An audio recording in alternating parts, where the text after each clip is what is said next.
the protests. That is of course what is happening in Nigeria. That is what everyone is talking about.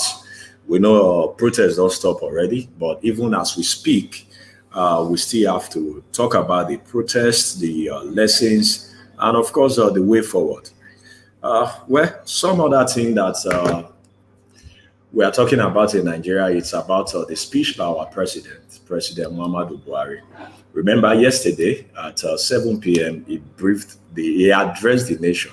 I won't call him brief because the speech they very, very short.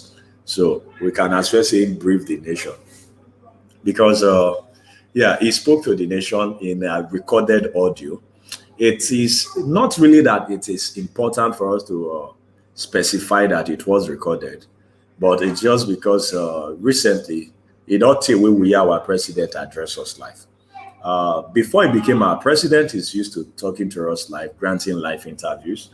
And also in 2015, there was this presidential media chat that happened in 2016 and thereabout. And since that time, our president never really speak to us that much. So now, away from the president, we want to talk about the lessons from the protest and, of course, the way forward and the crisis that has happened across so many other states, not just in Lagos.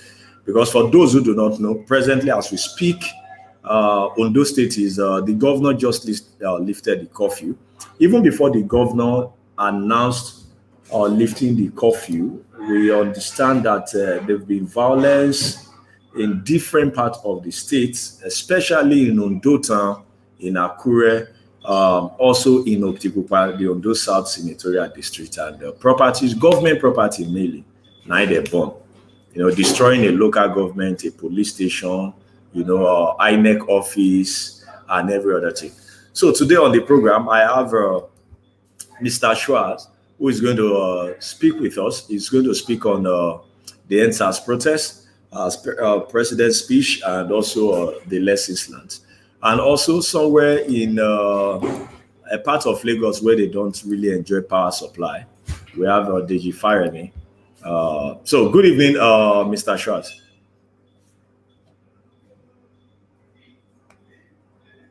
Good evening, Sweetie. Okay, I don't know if you did hear me, but be here. Yes, I can hear you. Can you hear me? Okay, and of course, Deji Faremi. Yes, good. I can hear you as well. And Deji Faremi.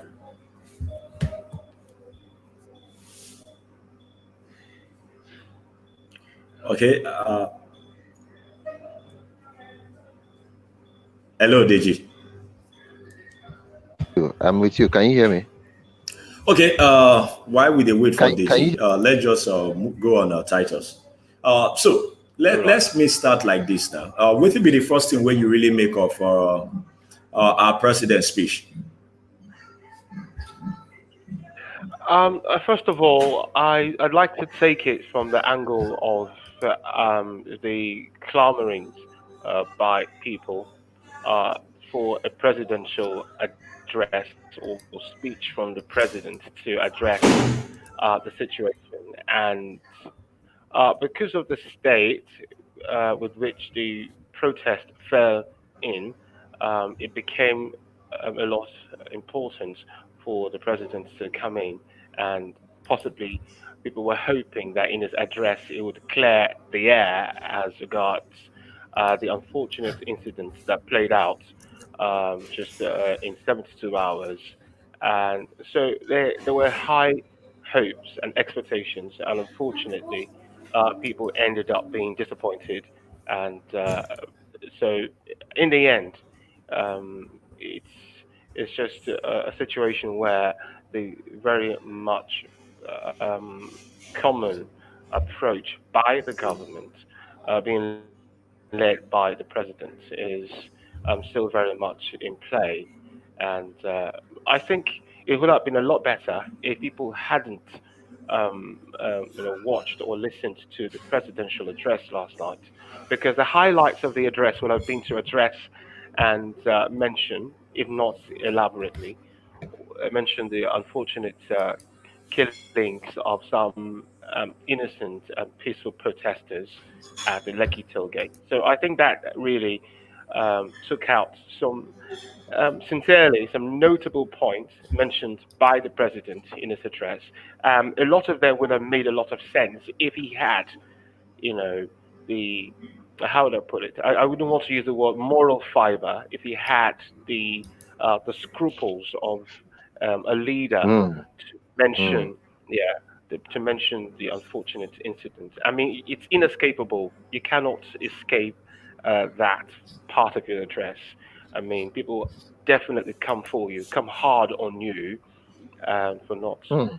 acknowledging the unfortunate incident. And that's what I actually feel about the speech by the president.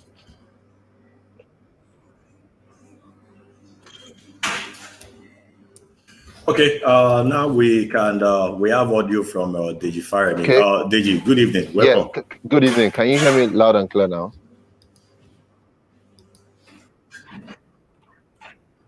Yes, very good. Yeah, Oh, very okay. loud. All right. Thank you. Yeah.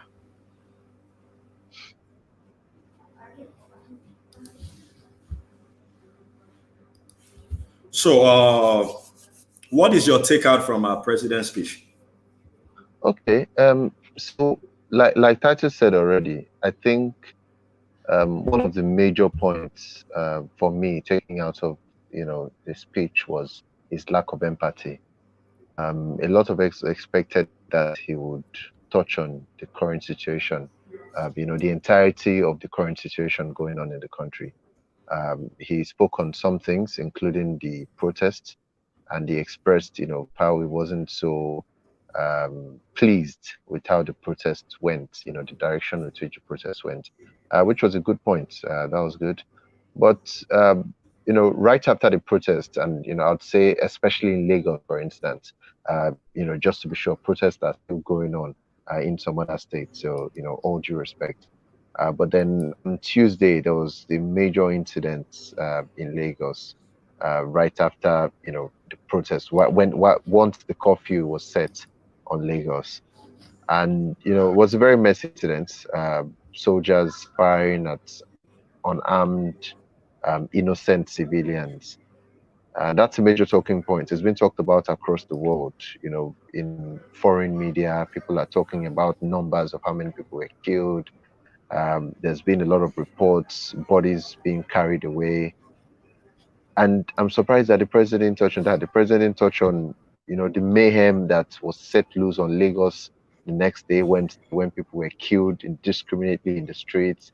A lot of people lost their lives and all of that.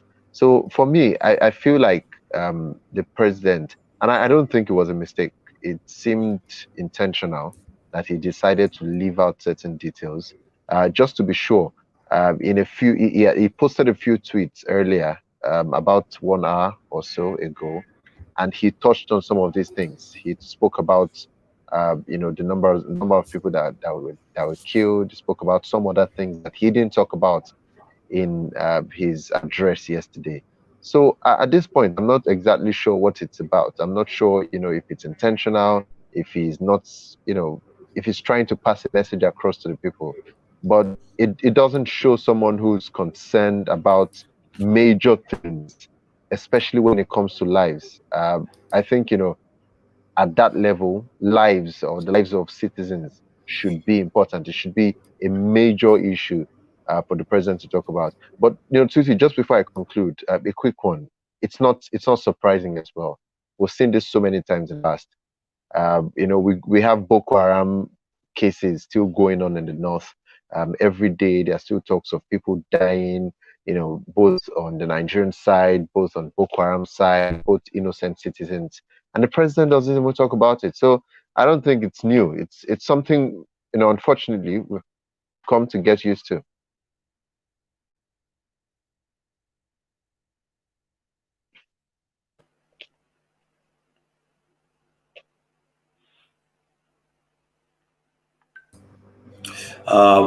On Arise TV with Tedo Peter side, and one of the things he mentioned is that Mm, when people were calling for the president to address the nation, he was wondering what they want the president to speak on. because to him, he really thinks that uh, we expect too much of the presidency.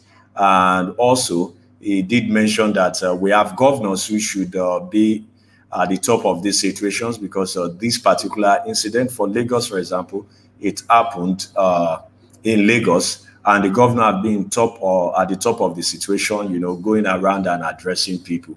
That yeah, it is one thing to expect the president to speak, but it's another thing again to understand that if people understand the politics before now, especially those of them that are old enough to have witnessed events in the past, they didn't really expect anything new.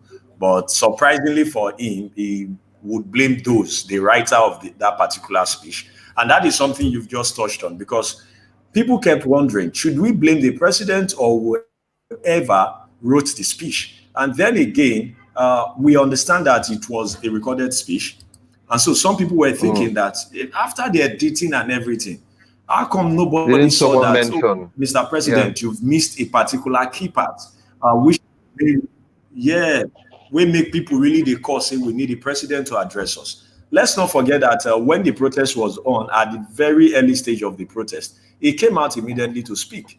And then, Titus, this is something else people have been talking about as well, which is that why did the writer of that speech, because we don't know if now our president writer, why did the writer of the speech had to mention that a part of that speech where he mentioned that because he came out early on time to speak, some people think that is a sign of weakness, that people took the early response.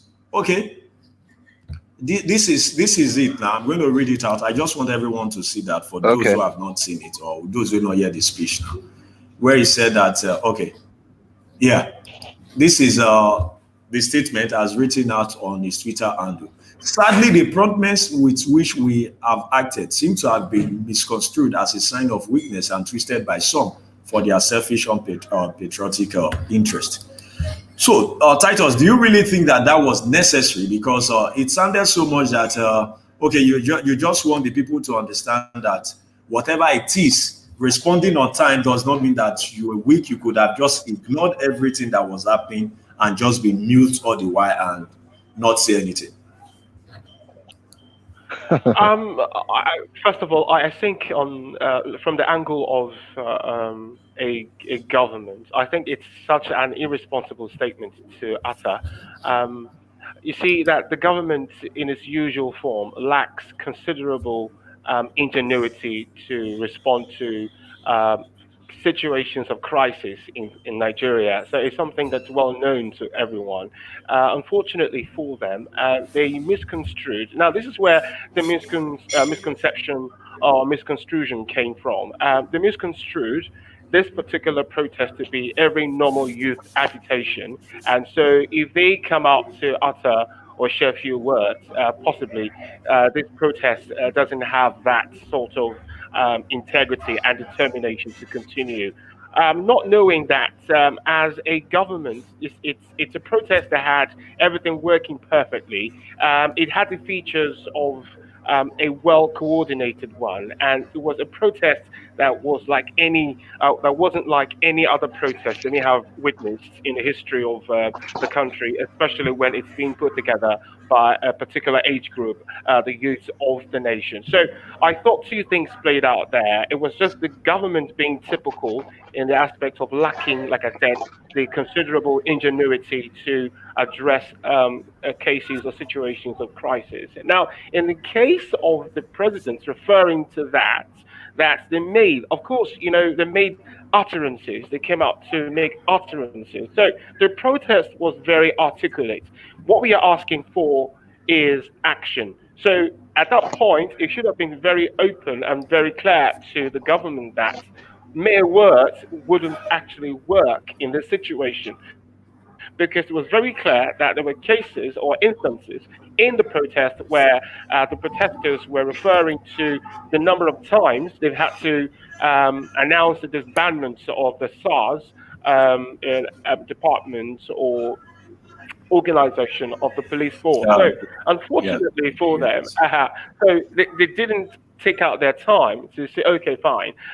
So they thought the best tactic would be, oh, let's jump to to them and give them, words, and then possibly everybody goes back to their homes and the protest stops. But unfortunately, it was a miscalculation, like they usually say. They misfired in a particular direction, or they went in or went for, and so it didn't work. So for that to have come up again in the speech shows that it is very sad that the government, again, this particular government, has shown that it's very incapable of analyzing situations and can be very reckless in its approach to solving matters of great concerns and could have grave consequences on national peace and, of course, when it's got to do with the youth asking for their rights. Let me add this Okay. quickly to it. All right. Yeah. Let me add this quickly. Yeah. Now, the unfortunate thing is, now while you're coming out to address the people,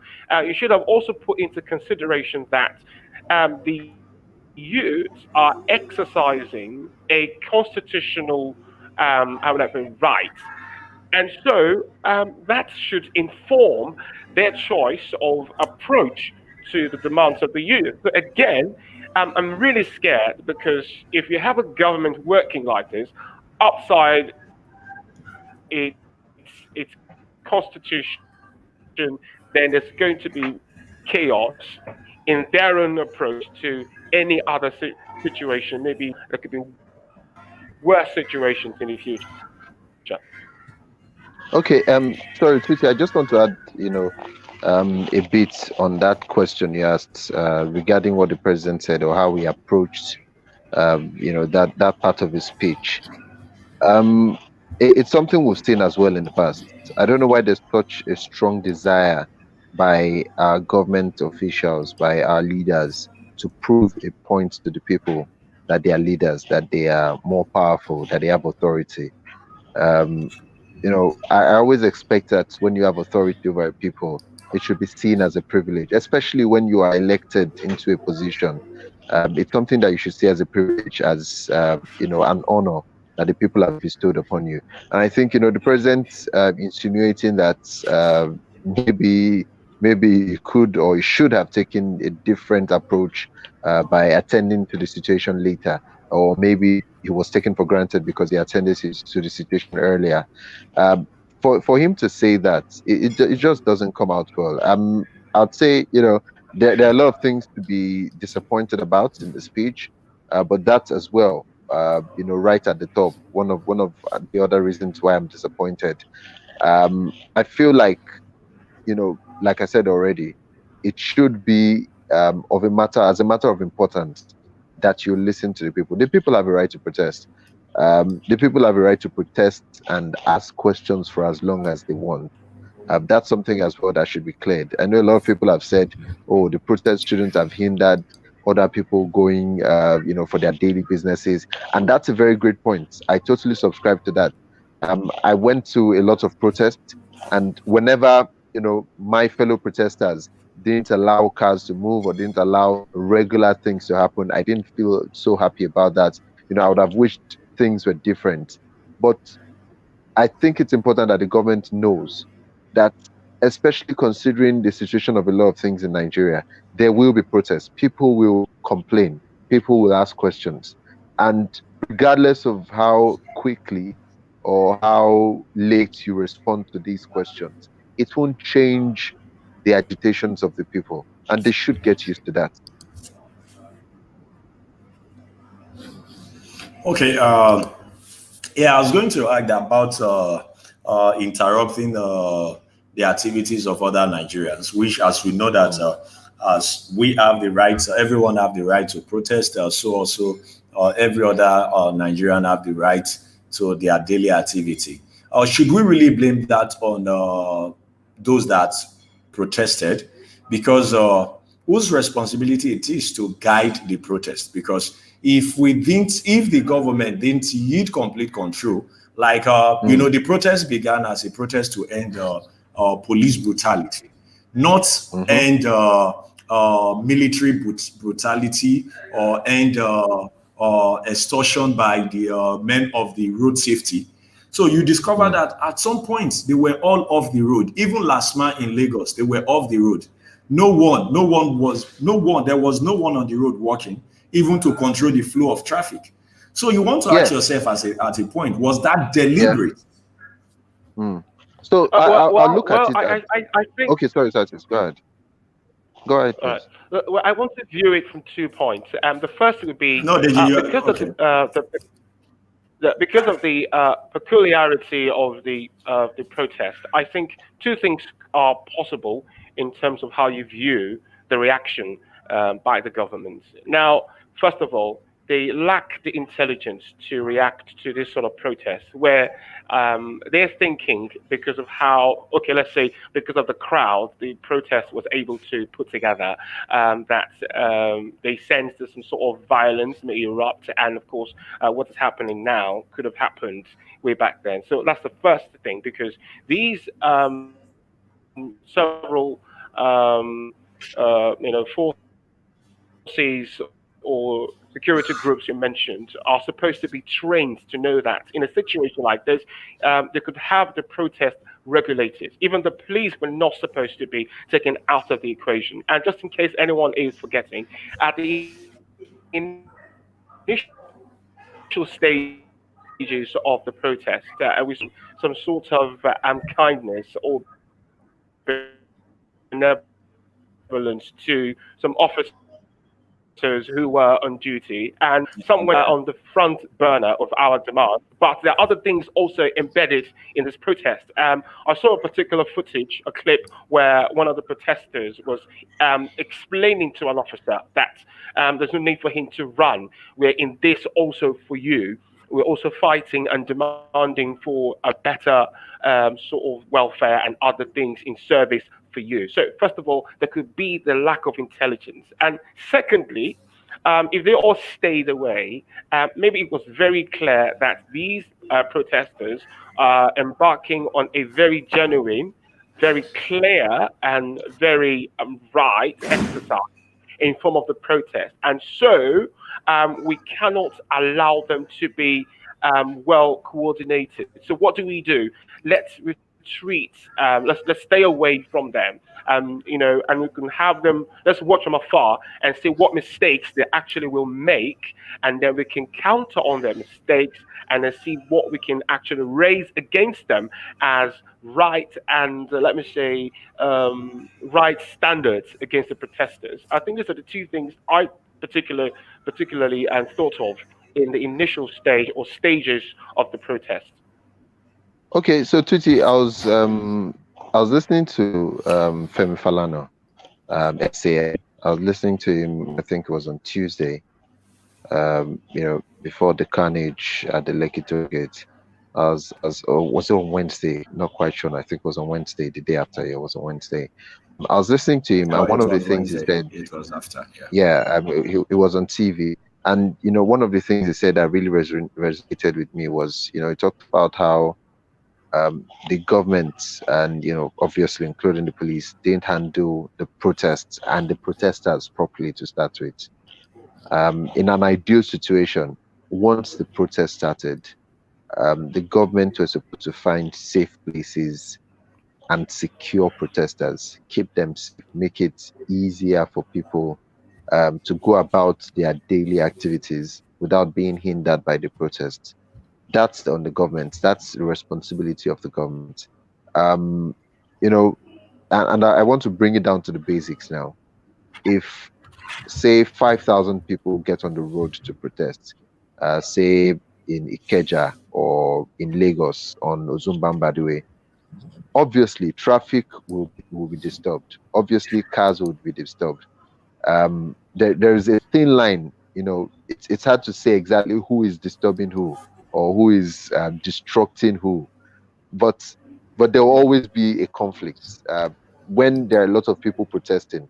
When there's a large or a huge volume of people like that going towards one direction, protesting towards one direction, there will always be improper traffic flow. There will always be all these problems. But it's up to the police. And you mentioned as well the other people who should be helping with traffic, say LASMA, say the Federal Road Safety. all these people should get involved. I feel like that's one lesson the government should learn, because, like I said earlier, there will be more protests, both for the NSAS and both for so many other things. There's an awakening. A lot of young people out there, because I think we've stayed silent for a long time. A lot of people have stayed silent for too long, and this is a time when people want to speak, people want to be heard, people want to talk about their grievances. I don't think we can downplay as well how some protests outside the country may have rubbed off on us positively, as young people, and so these protests are not going to stop. And I think it's up to the government to realize how they've not handled these this one that happened in the last 2 weeks, how they've not handled it properly, and how they need to do better. When protesters come out and they want to protest, find them safe places to protest, keep them safe, keep them secure, make sure that they're not attacked by hoodlums, make sure that all these things don't happen to them, because in the end they are your responsibility. And if things spiral out of control, ultimately the onus is on the government. Ultimately, the responsibility is on the government. You can't blame peaceful and innocent protesters for a disruption that comes as a result of your inability to do the right things. As the government, who should keep lives and property safe. So I think it's still up to the government. They should learn a thing or two from this one, and it's up to them. People will blame them either way. Protesters will blame them. Non-protesters will blame them for not letting them go about their daily activities. It's still up to the government.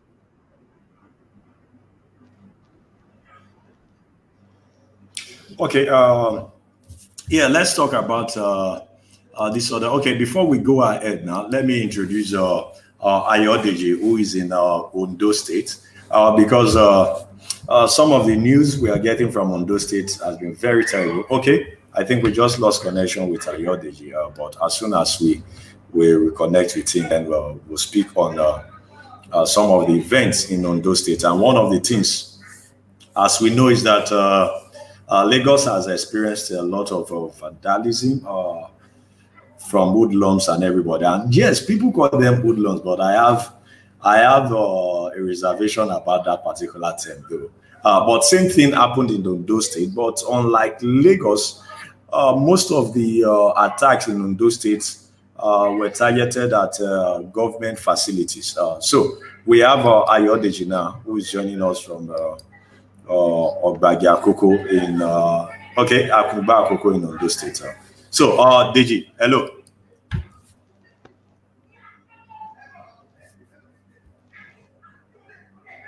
You hear me?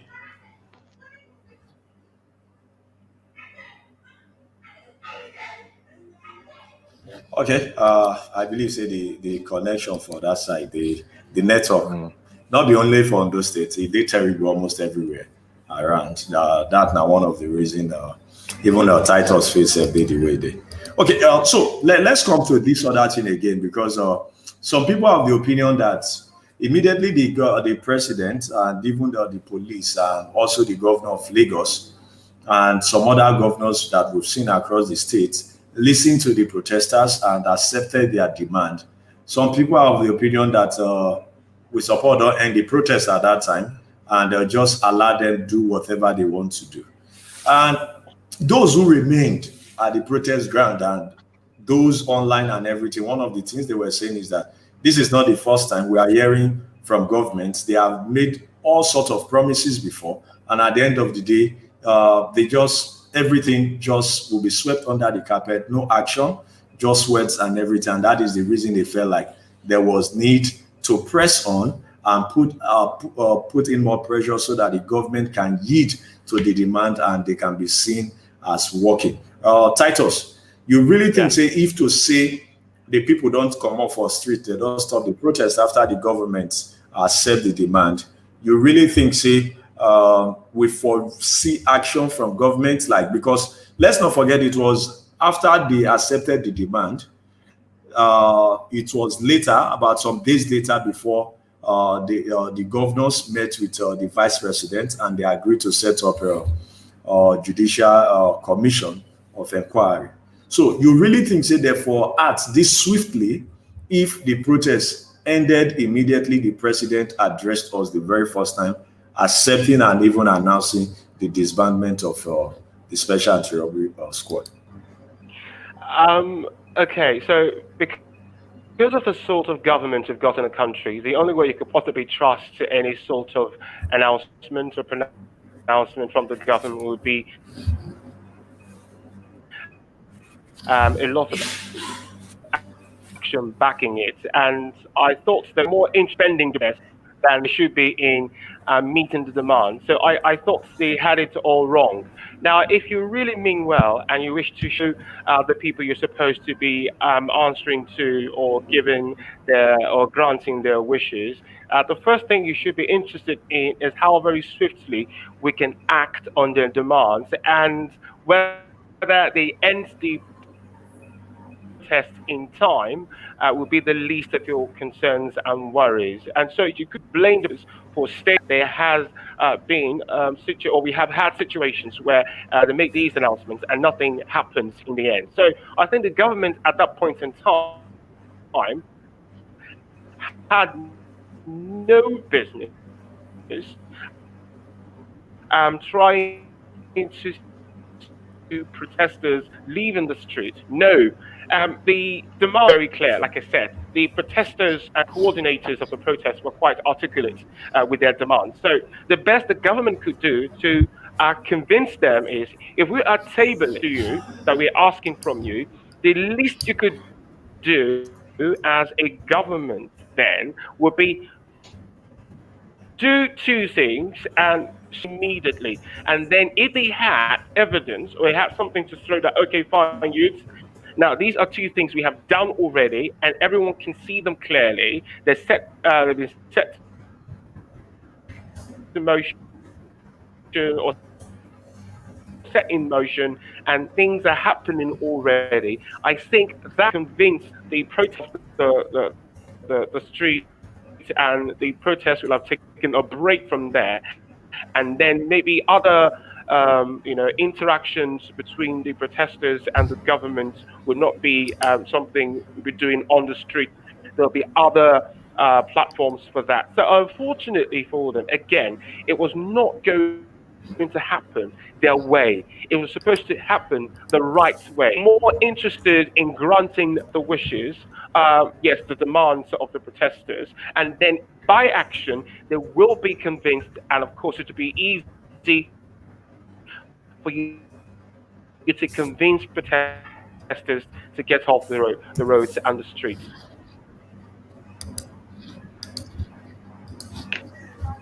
Okay, DG, what do you think? Okay, see, they need to know that people can protest. I think that's been established already. People can protest, they can ask questions, they can demand whatever they want as long as they want it. One major thing that a lot of people said was they need to see workings. They want to see action from the government. People were not just protesting that they wanted SARS to end, which was, what the government ran into action to do when the president came out to announce the disbandment of SARS. That's not what people wanted. People wanted justice for people who had been victims of SARS, killed by SARS, harassed or extorted, or whatever means have been victims in the hands of SARS. People wanted justice for these people. Wanted the government to come out and say, like they've started doing now, for instance, in Lagos and in Ondo State, people wanted the government to say, oh, this police officer on so day, this was the incident, he's going to be in court. We want to follow those cases. We want to see justice for people. People wanted compensation for people who had been victims of SARS as well, or their families. So that's the workings, or those are some of the steps that people wanted to see. And without those steps, it's difficult to believe in the government. Like I've said so many times, I think it's important to always say this and reiterate this. People can protest. People can always protest as long as they want. If they are disturbing, the activities or the regular activities of other citizens, it is because the police, it's because the government are not doing what they should be doing in terms of giving protesters safe spaces where they can protest. There is no timeline to protesting. There is no day you can protest or other days you can't protest. There's no way you can protest or, other ways which are legal that you can't protest. So I think the fact that they were trying to push protesters to stop, trying to force protesters to stop because, quote, the government has heard you guys. It doesn't make any sense. Let's not violate human rights because of the kind of society that we find ourselves. If people are not, uh, comfortable with the steps you've taken, they can continue to ask questions.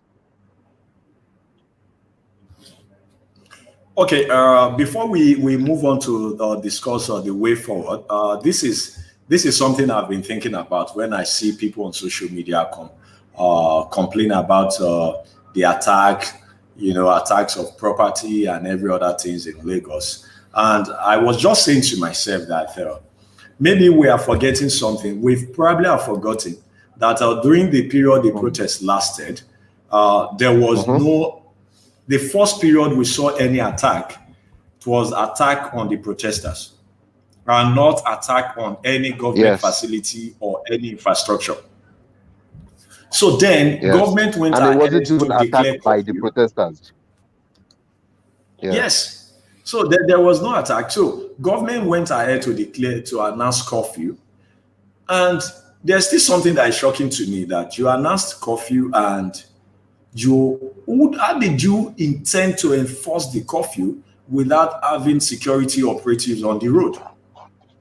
So because on that particular night or Tuesday night that the curfew was announced, some of us drove around and all we could see on the streets of Lagos were just individuals, young people, old people mounting roadblocks on major highway or extorting vehicles, attacking those, burning down trucks and everything. And all of this happened later that night, even after people have been dispersed from the toll gate. Because what I experienced personally was that after the shooting at the toll gate, the military men disappeared. They disappeared.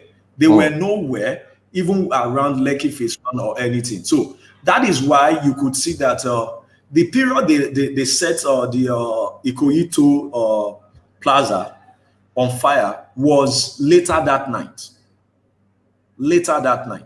So then you want to ask yourself is that why would government announce curfew and there was nobody on the road to enforce it?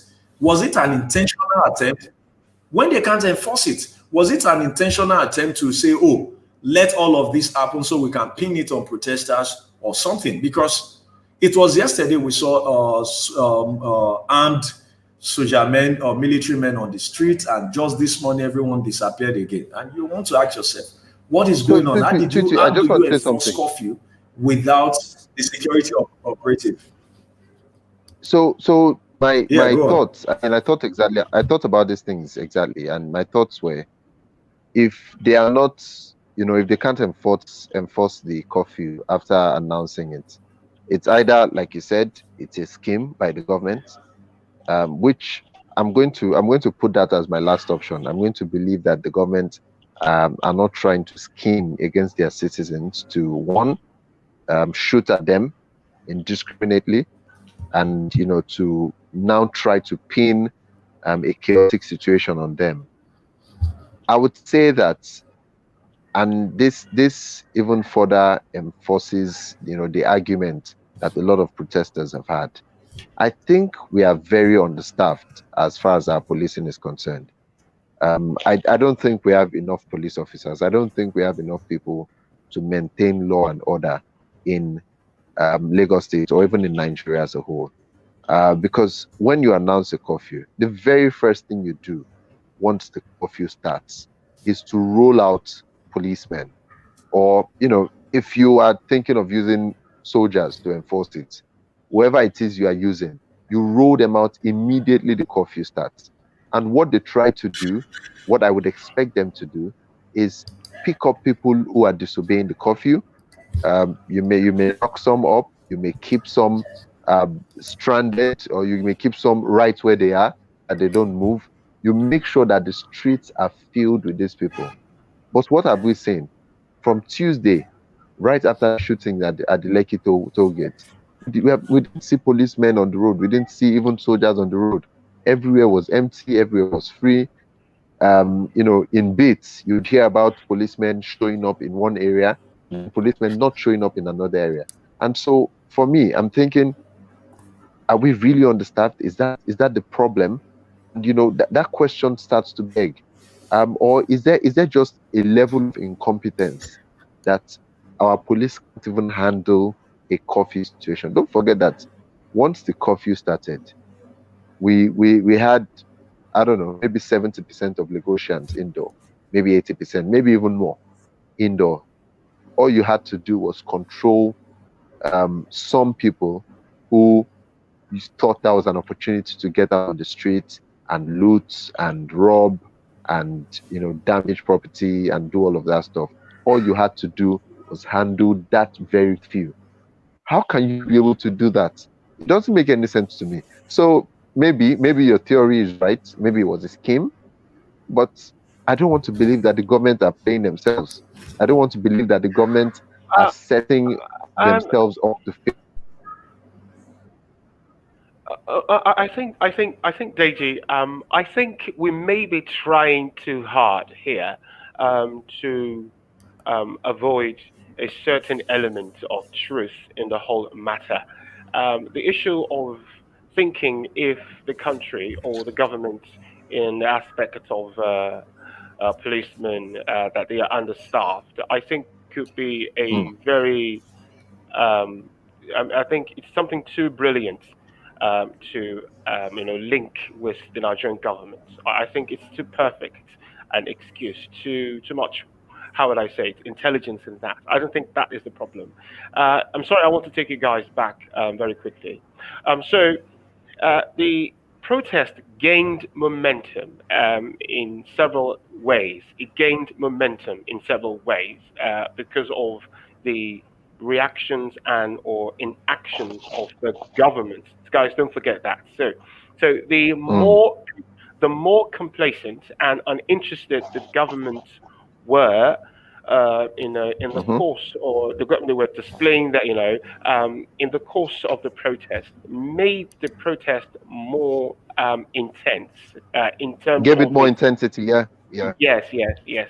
And so it was very clear that in that regard, the government was running out of options that could possibly take the protesters off the street, and not options that could, make them get off the street on their own by meeting a demand. So from that particular moment, the declaration. Okay, you guys think okay everything started from the declaration of the curfew? No, I think the whole thing started when we saw reports of thugs being conveyed to some notable protest grounds and that were blatantly attacking protesters. I think there it started looking very true that any action following that was premeditated. Yes, I'm not trying to mince words here. It was premeditated. And so everyone coming up with excuses for the government now on what okay, understaffed. No, I think it's absolutely ridiculous to want to look in that direction. It was very clear. If you actually had a strategy to quell what you may think you envisaged as a possible violence in the course of the protest, the first step to take as a government is the first announcement of thugs invading protest grounds and trying to hijack the protest. And something intelligent followed, tweet tweet, something intelligent followed by the protesters, the coordinators of the protest. What was that? They continuously dissociate, or they were dissociating themselves, with or from the actions of the people on the other side, the hoodlums now. So they continuously mentioned and announced that we are peaceful protesters and we are being attacked. And the greater part of the intelligence for me were clips sent in to back their claims, to back that this protest is a peaceful one, and people are trying to hijack this protest. It made it very clear.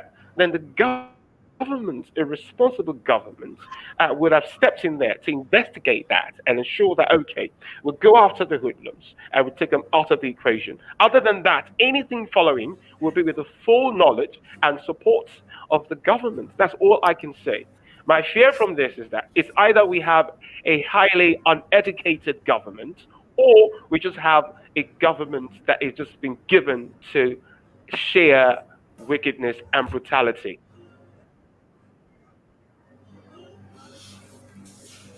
Okay, Titus. Yeah, see, Deji, this is the thing for me. I was thinking about it, and I just thought to myself that we cannot say that maybe yes, we do not have enough policemen, but before the protest, we've had enough policemen under the rapid response squad who would patrol almost everywhere in Victoria Island. You know, talking about Lekki, even up to Aja. You see them under the bridge, and you see them everywhere. And then let's not forget that we also have the National Civil Defense Corps, that is the NSC CDC, and also we have the military, because what happened at the Toll Plaza was action taken by the military. So how come you couldn't? They could deploy the military to the Toll Plaza, but at that point, to enforce the curfew, let's understand that. Let's even look at, if we want to give them any excuse, let's take the excuse from the angle that, okay, this protest has been not against the entire police force, but it's against police brutality. And in Lagos, as we know it, most Lagosians would praise the men of the rapid response squad. In fact, they are popularly called the good guys in Lagos. So how come they weren't deployed? Okay, if that is the case, that, okay, some people might not understand the difference between the SARS operative and other unit of the police, then you could have deployed the NSCDC, you know, the National Civil Defense Security Corps. You could have deployed those ones. You could have deployed the army. And let's not forget that we have customs as well. So all of that, perhaps, I do not want to agree that governments would not have think it through. So that is why I'm having that suspicion that perhaps it's just an act of intention to say, okay, this is a way we can quell all of this completely. Let's have this happen. And maybe not all of the act of violence, maybe not be all they plan, but some of them, you just want to ask yourself, how come people could easily go to the Toll Plaza, set the Toll Plaza ablaze? People could go to places. You want to think of where they have or the vehicles, the BRT vehicles, packed, and destroy. And you want to ask yourself, how come it's like even, that? As even the courthouse. Yes. The Oba Palace as well. Even the courthouse. The Oba Palace as well. You want to ask yourself that, how did the Oba escape from the palace? No, nobody has taken time to analyze that. How did the Oba escape from the palace? And he was escaping the palace, and there were no security there. Do you understand? So how come the Oba could escape? And the Oba Palace, as we know it, has never lacked the presence of security men. Anybody that is used to Lagos Island, you know that even at the Oba Palace, you cannot park a vehicle. Not to talk of having mob come together, gather to go and attack the palace. How did that communication happen on Lagos Island without anybody knowing fully well that the Obas has elements on ground, especially around Lagos Island? People that report to chiefs and everybody. So how come nobody know when this were this? Because, you know, it really takes time, because that conversation about attacking the Oba Palace, it's not something that happened on social media.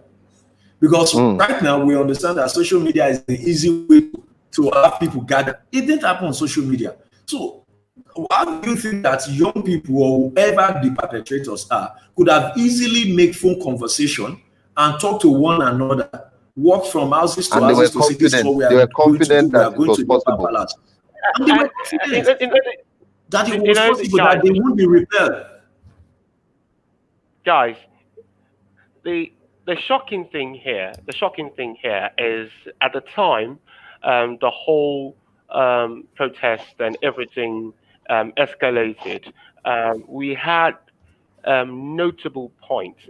So that's what I actually would want to go against to anyone mentioning the fact that maybe they were understaffed or something. We had notable points, and so we had three areas we want to map out in situations of crisis in a country or in a system. We have the very heated zones. We have the heated zones. We have the potential zones, and we have the very calm zones. So the heated zones were very clear at some point. The heated zones were very clear at some point. Now, these zones were not actually heated until after what happened at the Lekki Toll Plaza.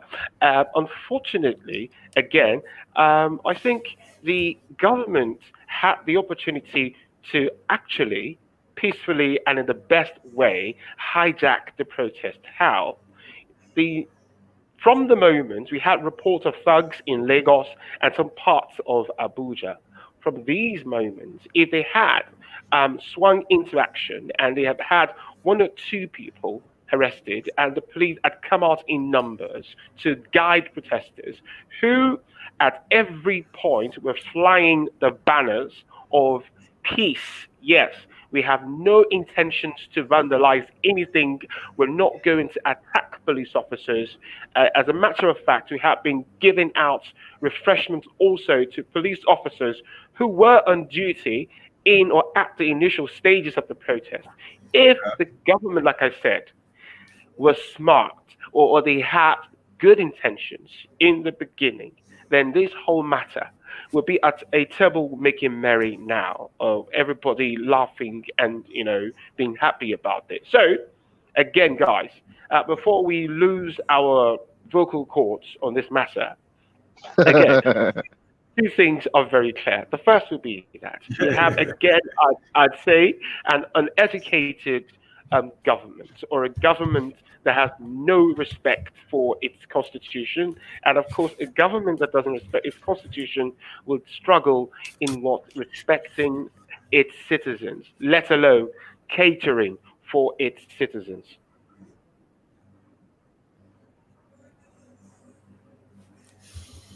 Okay, just to add to what you've said, Titus, let's not forget that the Oba of Lagos is a retired policeman, and he didn't retire as a rank and file in the police. He retired, was it as AIG or DIG? So it's expected that at least being a retired police officer and also the Oba of the Almighty Lagos, and it is a known fact that there are security men around the palace all the time. And even not just the police force or any other armed security men, we have the local security men who are always around the traditional rulers. These are the chiefs, they are chiefs. We still have them across every Yoruba land where you have kings. Danger. There are chiefs who are called the head of security at the palace, at the palaces. We have these guys, and every one of them disappeared. They ran away for their life, and it will make you want to think that and from all the videos we've seen, none of those who attacked the palace, from the video we've seen, none of them none of them were armed. Though, especially at that point when they were cutting away with foods and other things from the palace. So although that is just my own suspicion on that, I find it very difficult to believe that we have that number of individuals who are capable to chase the Oba of Lagos out of his palace. But we are hoping that as time goes on, they will explain to us. No. They hope they went as time they go, they will explain to us what really happened.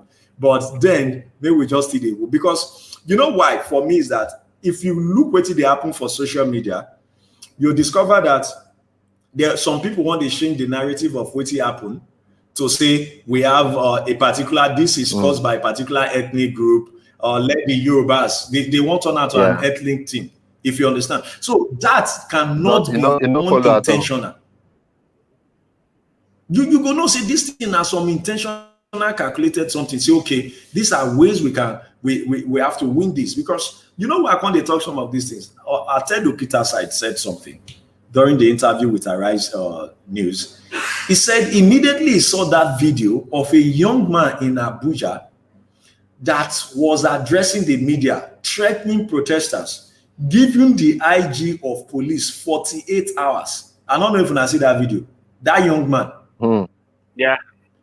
He talked one thing. He said the first thing we shock him, he said, how did the newsmen gather? He said him as a Ted Peter side, he know the stress when he go through to even be granted interview on TV, not to have all the media houses present in his house. He said, so how come that young man could gather all the media houses? Who be those waiting behind him? Local youth of Abuja, indigenous people of Abuja. Indigenous people. And the person go IG office to make threats. Indigenous people, he go IG office, go threaten the IG that if the IG does not clean up the street of Abuja in 48 hours, say he go unleash mayhem. And nobody arrested him in front of IG office. Thank you very much. He said we'll engage. He said we may be forced to engage. Okay, so we had two people now. We have protesters saying we're coming to my brother, and we have people who are trying to counter the protesters and the person is saying that we will unleash mayhem. So two people were speaking, and one was declaring mayhem, and that is the person you pick up. That's the person you actually, take off the street before he even gets to the street. So it's an unfortunate. It's an unfortunate situation. We all know what we're talking about here, Tutui. But the disheartening thing in the whole matter, the disheartening thing is the fact that this whole, chaos situation has opened several, cans of worms. Other matters that we need to start looking at as a people, or maybe as the government also, is the issue of thuggery, and maybe that'll be another case for another time.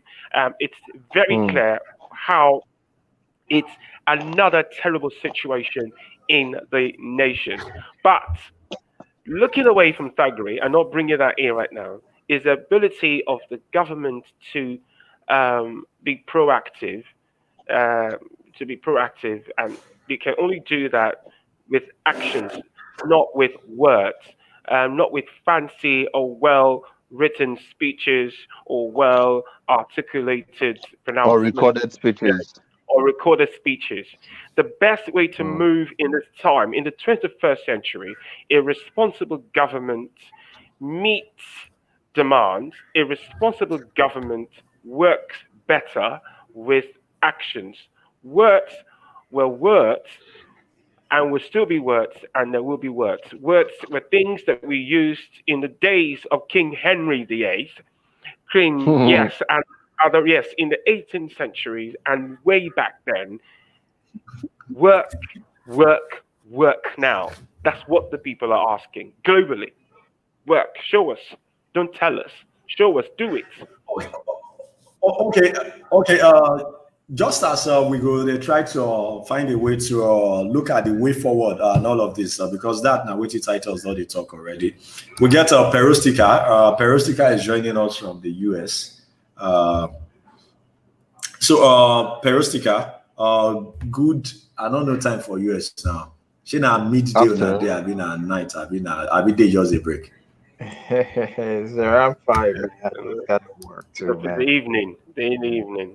Yeah, it's 5 in the evening. All right.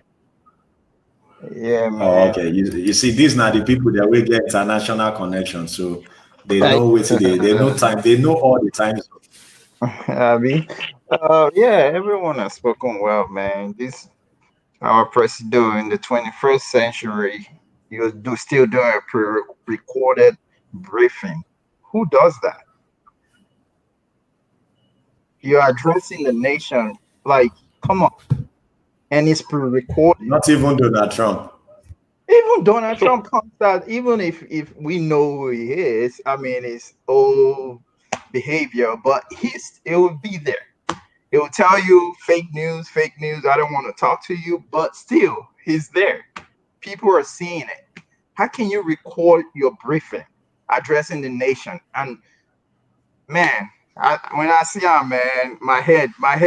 I know I expected that anyway. These it's just funny that African leaders, they all operate like we are in a military regime. That's how they operate. They give you directive, they want you to do it. They don't care, they no empathy, they don't care about people's life. When he was reading the whole transcript or whatnot, whatever they wrote for him, I was just like, really? A president? I don't care. I mean, there are so many lives that was wasted, and you're talking about police. How many police? The SARS were fighting for. I heard too many cases of SARS encounter, news and robbery, killings, and you came over there and talk about police life.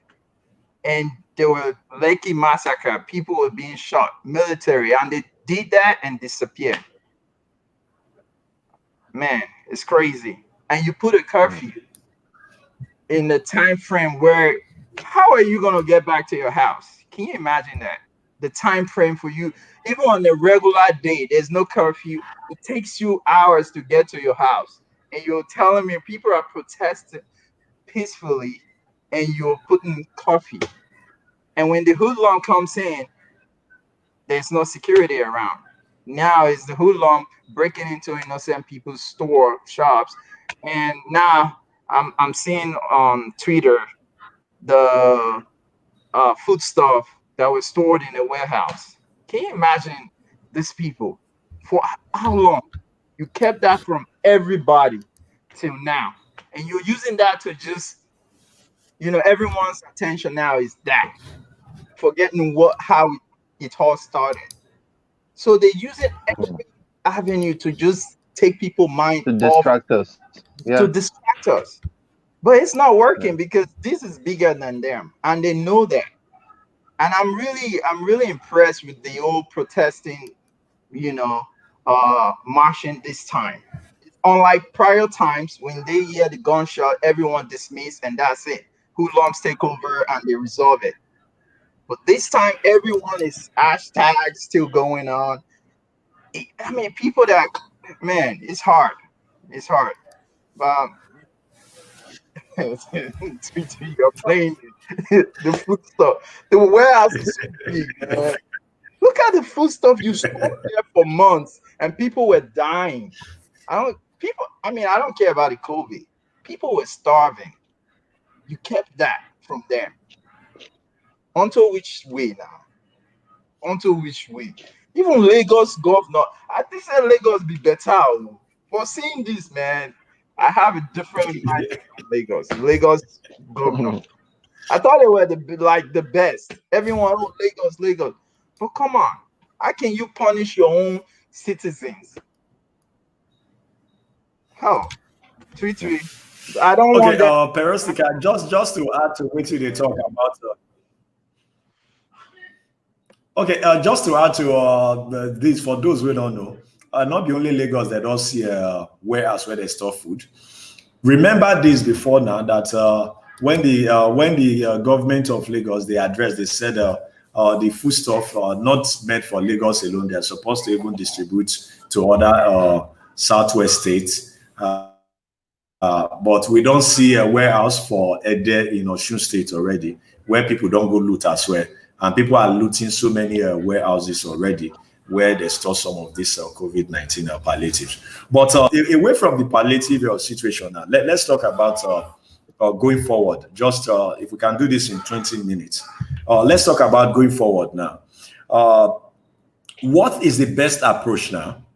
Should we start calling for reforms, or we should go, although, yes, still on that reform, a complete reform of the public sector?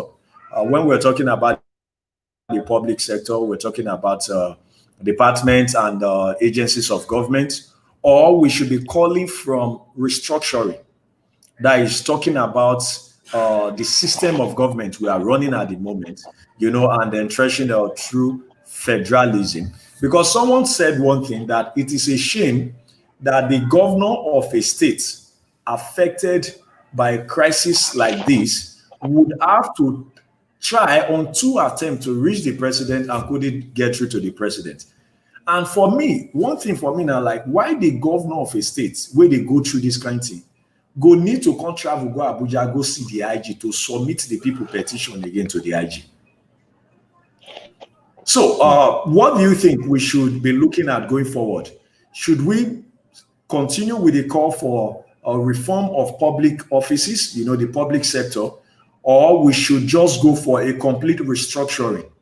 Because like someone said, that even if the police, they retrain them again, and the order, the chain of command of the police remains what it is, that means, let's not forget that this is a protest now. We have issues going on all across the country. Let's not forget what is happening in Ondo State, where the governor of Ondo State don't come out several times to accuse the military and even the police formation of sabotaging the efforts to win the fight against insurgency and even banditry, and the like. So, what do you would think say we need to focus on going forward? Restructuring or a complete reform of the public sector? DG. Okay, so I feel like neither of the two things you have mentioned, unfortunately. So I don't trust the government. I don't think a lot of young people trust the government. And I don't think that, even though we will protest, I think that there will be protests, but I don't think that people will go as far as what we have seen. We don't want to lose more people. The government have shown that they are ready to sacrifice young Nigerians to keep themselves in power, to keep themselves running things. I think for young people, this is the time for us to go to the grassroots. We need to start to come up with ideas to sensitize young people, people in secondary schools. We need to start to come up with ideas to sensitize, quote, these hoodlums, because we need them on our side. One thing I realized from this last couple of days is that it looks like there are 3 different parties in this conversation. There is the government, there are the protesters, young, quote, illiterate, young literate, Nigerians who want to change. And then there are people who just to loot and scatter everything, like we've seen since the curfew. So I think we need to get those people on our side. We may not be able to get the government on our side. I feel like they are oppressors. I don't trust them. But if we can get these other people on our side, if we can get younger people on our side, we educate them, we sensitize them, we start to build something from the grassroots. I believe there is a systemic problem, and I don't think we can rely on the oppressor to change that system. We need to create people who will come through in the coming years to change that system. For me, I think that's the way to go going forward. We have to start to educate people and let people see reasons why we cannot continue like we have done in the past. We have to do things differently.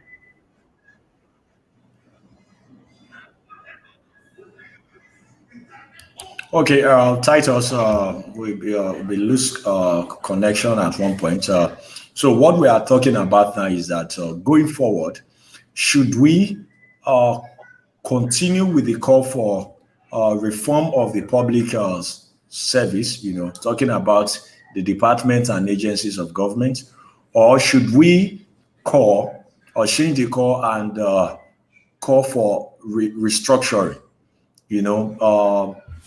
enacting true federalism? One of the reasons I asked that is because if we looked at some of the incidents of the past, and particularly what happened recently, where the governor of Lagos himself said he tried to reach the president twice after the Lekki massacre, that he couldn't get through to the president, that the president was busy. And even away from that, we've seen cases where it has happened in Rivers State before. Remember when the sitting governor in Rivers State had issue with the commissioner of police? It was like a war, between a governor who is considered the chief security officer of the state. Remember that incident. And let's not forget in Zamfara State, when the then governor of Zamfara State, Abdulaziz Yari, came out to say that it's not the chief security officer of the state anymore. That if the people have issues with security, they should go to you remember that statement now, that they should go to Yeah, the president. it's not the one That he running the does not show. have Yeah. control over the police. Yes, that is, he has no control over the police. He has no control over the military. He has to beg police. But the only time police will listen to him is when he wants to donate vehicles to them. Remember when he said that he will leave government, he will never buy any vehicle for police, that they should go to Abuja for their funding. So that is why I'm asking, should we be calling for restructuring, or we should continue with the call for reform? Deji thinks that we don't have to do any of that, that we should instead go back to the grassroots and work with the people by sensitizing them on what they should understand. Judging by what we've experienced during this protest, where we have young people at the grassroots, some of them who do not even understand what the protest was about, some who can be easily convinced and even manipulated to think that this is an Igbo man trying to destroy Lagos, Ekowa, you know, all of those things. So, Titus, what do you think? First of all, I think the most blatant of all issues right now is there's what I call democratic segregation in the ruling system of this country. They've given us a model of democracy that doesn't exist anywhere in any study. And so they need to go back to the basics and simplify democracy. First of all, the Nigerian government has become too powerful for ideal situations. No government is supposed to be this powerful. What do I mean? If a government claims they are embarking on reforms, on programs and things that are supposed to make the lives of its citizens better or good, then it should be quite evident. So it should not be in budgets allocation, in reports. This is what we have done. No, they need to be clearly seen. These things have got to be visible. The basic infrastructure they claim to have put in place has to reach the least person in society. The common man, like the phrase, the common man has to bear, testimony or testaments to that. So the government is so it's so compact that the areas that are supposed to be functioning, making it one big heart that is beating regularly and is in perfect condition, from the local government council areas to the local governments, the local councils, and then when you climb up the ladder of democracy, there has to be that connectivity where a government can appreciate the fact that there is a system that can hold them accountable for their mistakes. There has to be that reality in the country. A president must be aware that he is answerable to the Senate. There has to be a president that functions with scruples and, of course, with perfect understanding of its responsibilities and how it should react when it's been called upon. When we go back to all of these things, it seems like, yes, you want to start from the beginning, right from the scratch. If the government is willing to embark on this journey of recovery, then it would be easier for us to start ameliorating poverty,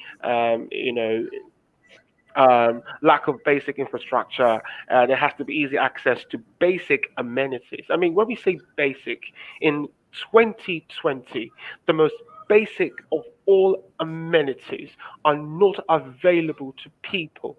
I mean, there's nothing that could be more disheartening when you live in a nation or in a country where you work tirelessly, you work extremely hard to pay your taxes, and in the end, you're getting nothing in return. But what you get is the fear for your life, and of course, nothing guarantees longevity. Everything around you wants to kill you, meaning there has to be a system that tells a policeman that you cannot put yourself in the position of EFCC, and EFCC cannot be dabbling in the affairs of NDLEA, and NDLEA will wake up one day and start functioning like LASMA, and while LASMA will go to the border and start asking for customs and duties and rights. So This is the puzzle. The puzzle is in shambles right now. So there's no restructuring is not the problem. If you say we are doing or subscribing to democratic system of governance, then let us practice it. Let the local government chairman be responsible. Let the local government chairman know that he is in charge of an aspect of a nation, and not just to sit there and chop money, like they say, and have money being siphoned. So that's what I feel. And the greatest lesson I'll take from here is that there is need for everyone. The shop money gang. Yes, there is need for everyone to be educated. The sort of education we're talking about is not taking everyone to schools or to university, because it's unfortunate that we have people who have gone to universities and still are not educated. A lot of them have shown their faces with their comments, inciting tribal wars, ethnic conflict, with their comments because of their sentiments and their allegiance to the governments they're working with. So, Twittery for me, these have opened the eyes of the youth, that now the youth know that we can be the solution. At the same time, we can be a problem. We can be a cyst. How? It's the issue of thuggery. Yes, is telling us now that even the youth within us, we feel so excited that we're mobilizing, we're coming together. But it's still very dangerous, because if we do not share the same agenda or the same objectives, somewhere in between we will crack, because we have the issue of thuggery. So education at any level to the highest level, from any level to the highest level, has to be revisited in this nation.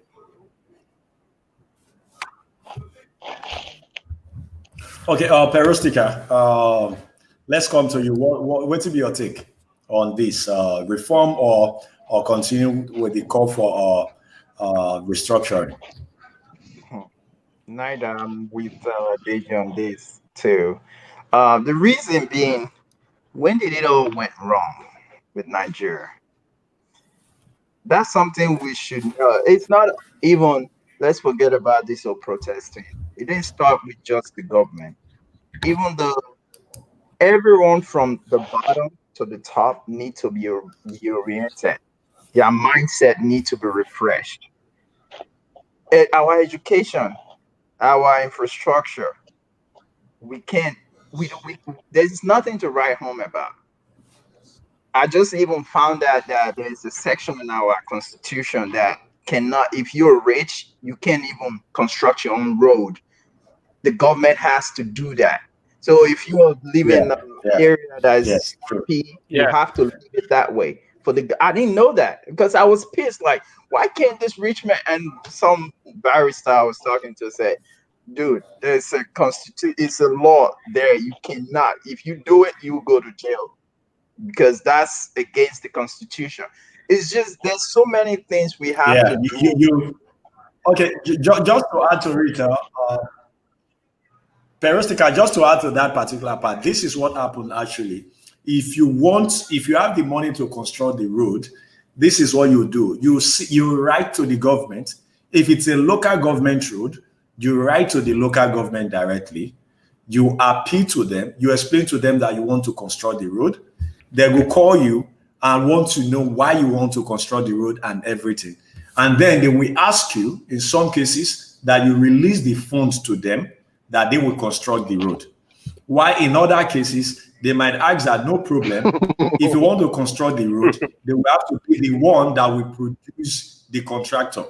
That you cannot approach a Julius Baja yourself to say, oh, I want to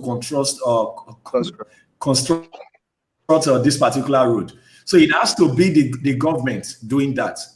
So that is what it actually stated. So if you go ahead and do it without the approval, bros, you dey go jail, not the joke. Boy. So my point is, everything, the police force, our education, our infrastructure, power supply. Can you imagine in this 21st century, Nigeria as the orb of Africa, they can't boast of 48 or a week, not even a week, a day power supply. Can you imagine that? Everyone is going to different sources of power supply. Everybody get one day on, one day off. No, but can you imagine? That was years ago. That I mean, years back, and we're still dealing with that in a country that how much can you our annual revenue budget for security? You see how much is budget for this. You see how much. At the end of the, how are you keep budgeting every year, but we don't see the result. But the money keep going. Our Senate is making millions of naira flexing, bonuses, all of that need to be, I don't know if it's reform or whatever it is, that needs to go down. First, you have to start with the Senate, the House. Those amount they make is outrageous. You have local governments, you don't even know your local government. They don't do nothing, but they get paid. State governor will tell you, oh, it's not there. You have to go to the president to get what you want. Then why do they have all of these tiers of Yeah. government? Why do we have them? They don't know what they should be doing. They even go to the urbas in the rural area. Urban de Lagos, so it's not rural. So to the urbas, they are supposed to be even close to the people and work with the people and work with their local government to ensure that things are being done right. But they don't do it. But they get paid monthly. So what's the essence of having an Oba in a locality or in a village or in a city? What's the essence of that? Nigeria problem, it carry too big. But my one thing orientation is big. Educate the people. Those Mm. hoodlums you see, they be human being, they get blood. Some of them they don't, Mm-hmm. they go by, oh, waiting my. You give them back, they go on the street, they do whatever they want to do. Education is very important. And you see, I told you the other day, military here, if you're walking around the street, you don't walk around with a weapon unless you go to jail. You cannot walk around with a weapon on you. Your rifle, nothing. If you walk with your uniform on, you can't carry a weapon. And they go to school. They go to high school to recruit. They go to university to recruit. Our policemen cannot even hold a good sentence. I'm not saying that should be a criteria. I mean, if they speak their dialect, it's okay. But at least you're a police force. You should learn more than just your language. Peristica, you should be able to read the right of a citizen to that citizen. You read me my rights. At least that's the least you should be able to do as Exactly. a policeman. Read me my rights. If you're going to arrest me, read me my rights. We don't even have stuff to even track who is a citizen of Nigeria. We don't have a database to even know. All the police officers, they're just names. You don't even know who's actual police officers, who has retired or who, and you're complaining. And they have money going to them every month, I believe. Taxpayers' money go there. Retirement money, people who get power go eat the retirement money. We can't hold them accountable. There's no accountability in Africa, in Nigeria. Let me just focus on Nigeria. There's if I talk about Nigeria with my friends, man, I get so emotional and it pisses me off because I know how all Nigerians that travel abroad, I know how they struggle. We know we have the bad eggs, but we know I see how they struggle. Some people go to work doubles, and they still send money home for a better Africa, a better Nigeria. And you see people over there too, they will squander the money.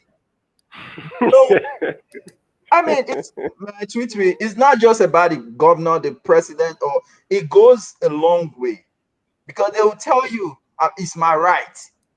It's not your right. This person is suffering to make sure to feed his family, and he still has leftover to send to you to do something for them, and you are squandering the money, flexing the money. There's so much we need to learn from the youth, from the elite, those so-called elite, because they are the ones eating the whole national cake. They're not spreading, spreading to the hoodlums to do their dirty job. Those hoodlums need to be reoriented, refine their mind. because it's not all about the money. Your children, you will die one day. Oh. You will die. You just say you be martial man. One day. Osama will see himself for fire. Not be so. So my point is, everyone has spoken. All those restructuring reform, all those are going to take a long time. Let it start from, and I appreciate the youth. Okay, Perestica, What yeah. now? Sorry. What the youth? I really Okay, appreciate. They're not a give up.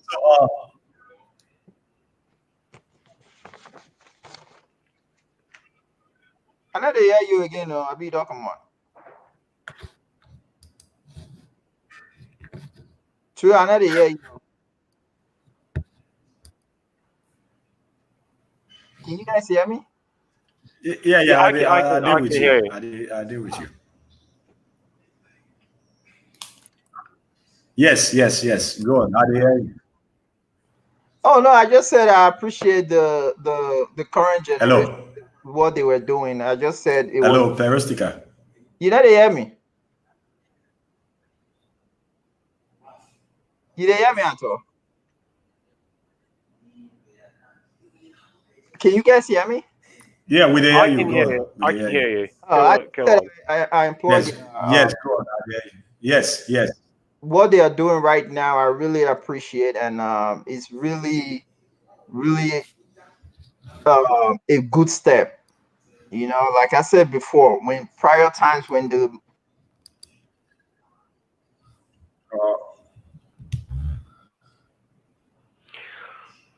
I think we may have lost him. Okay.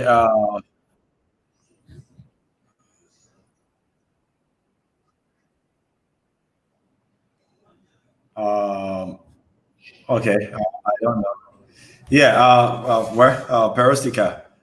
Thank you very much for that, and Mr. Shua, thank you very much for taking time to be part of the conversation today, and thank you very much for everyone who has taken time to be part of this. No, at some point we'll not get Perestica clear there, but I understand these points. Thank you very much, Titus. Yeah. Thank you.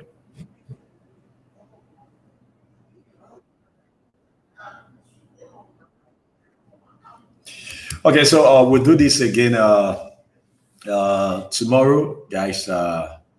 We just have to keep the conversation going. This is it's not going to be about the protest. The protest is not over because a protest is not all about gathering alone. It's about speaking in one voice to make demands. So we'll continue to articulate some of the demands and some of the things we have to do. As they have rightly said, and other individuals, we have to take these campaigns off the social media and to the grassroots to meet and communicate with the people directly. And definitely there are individuals who are doing that already. We just hope that both Nigerians in diaspora and those in Nigeria will do that and communicate adequately to make people understand why we need to continue to demand for better governance in this country. On behalf of everyone, I want to say thank you very much for your time. Yes, this is where I have to leave now. So we'll do this again some other time. Do have a wonderful day and enjoy the rest of your day. Bye.